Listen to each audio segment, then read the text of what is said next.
The World Cup is officially broken. Okay, maybe not broken, but it has definitely mutated.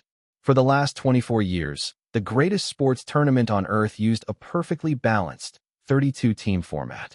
Now, we are getting 48 teams for the 2026 World Cup. It is a massive change that alters the entire DNA of the sport.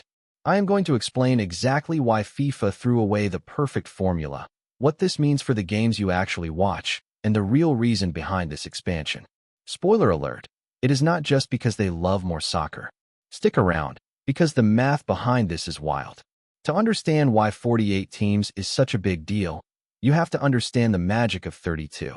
32 is a beautiful number. It divides perfectly. 8 groups of 4. You play 3 games. The top 2 teams move on to a clean 16-team knockout bracket. Every single final group game matters. It is pure, unadulterated drama.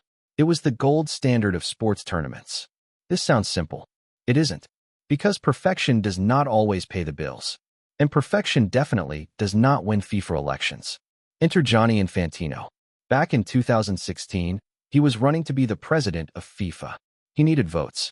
And the easiest way to get votes from smaller soccer nations is to promise them a seat at the biggest table in the world.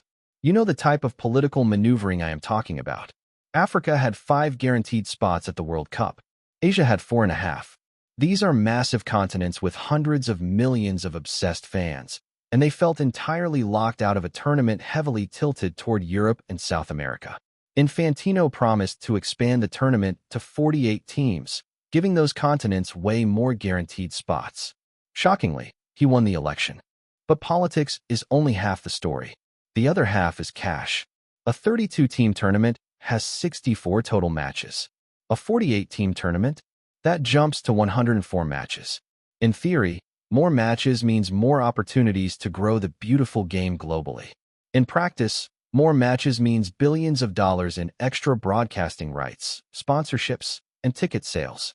FIFA expects to make over $11 billion in a single 4-year cycle thanks to this new setup. Here's where it gets interesting. How do you actually organize 48 teams? Originally, FIFA wanted 16 groups of 3, but that creates a massive problem. If you only have 3 teams in a group, the last game is played between 2 teams who already know exactly what result they need to advance. They could literally just pass the ball back and forth for 90 minutes to ensure they both go through. It is an absolute nightmare for competitive integrity. So, they panicked and pivoted. Now, we are getting 12 groups of 4. The top 2 teams from each group advance, plus the 8 best third-place teams. Yes, you can now finish third in your group, win a single game, and still have a shot to win the World Cup. It is messy, it is confusing, and it completely destroys the brutal, do-or-die simplicity of the old format. We traded perfect mathematical symmetry for sheer volume. The 2026 World Cup is going to be a sprawling, exhausting, month-and-a-half-long marathon of soccer. Will the overall quality of the group stages suffer? Probably.